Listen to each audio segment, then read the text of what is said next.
সবাইকে স্বাগতম। আমি আজকে এক্সপ্লেন করতে যাচ্ছি the promise Neverland season 2 episode number 1।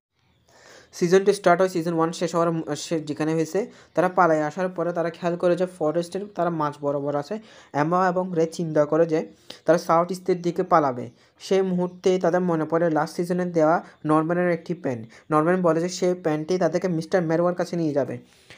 তখন এমা কী করে সেই প্যান্টটি ইউজ করে এবং সেখান থেকে একটা প্রজেক্টের সৃষ্টি হয়। সেই প্রজেক্টে একটি ম্যাপ দেখানো হয়, সেখানে ম্যাপের মধ্যে তাদের লোকেশন দেখায় B0114 এবং সে প্রজেক্টের কিছু ওয়ার্ড দেখানো থাকে। সেই ওয়ার্ডগুলো হচ্ছে যে মোর্স কোড নামে পরিচিত। ওই মোর্স কোডগুলো ডিকোড করে মিস্টার ম্যারওয়ার লোকেশন পায় এবং পাওয়ার পর তারা আস্তে আস্তে হাঁটতে শুরু করে সেই দিকে। এরপর অরফানেজ থেকে পাঠানো ডিমেনগুলো তাদেরকে খুঁজতে থাকে। ওইদিকে তারা হাঁটতে হাঁটতে রাত হয়ে যায়। জঙ্গলে একটা মনস্টার তাদেরকে হান্ট করা শুরু করে।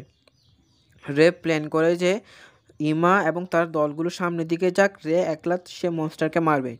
মনস্টারকে মারার মুহূর্তেই অরফানেজ থেকে পাঠানো ডিমেনগুলো সে মনস্টারকে মেরে ফেলে এবং রেকে ধরে ফেলে। সেই মুহূর্তে আননোন একটি পার্সন রেকে বাঁচায় এবং ওই আননোন পার্সন আরেকজন সঙ্গী ইমা এবং তার দলকে তাদের আস্তানা নিয়ে যায় এবং এমা এবং রে যখন একত্রিত হয় তারা জানতে পারে যে ওই আননোন পার্সনগুলো হিউম্যান নয়, একজন ডিমেনগুলো কেন তাদেরকে বাঁচাচ্ছে সেটা আমাদের এখন বলা হয়নি, এটা এপিসোড নাম্বার 2-তে বলা হবে।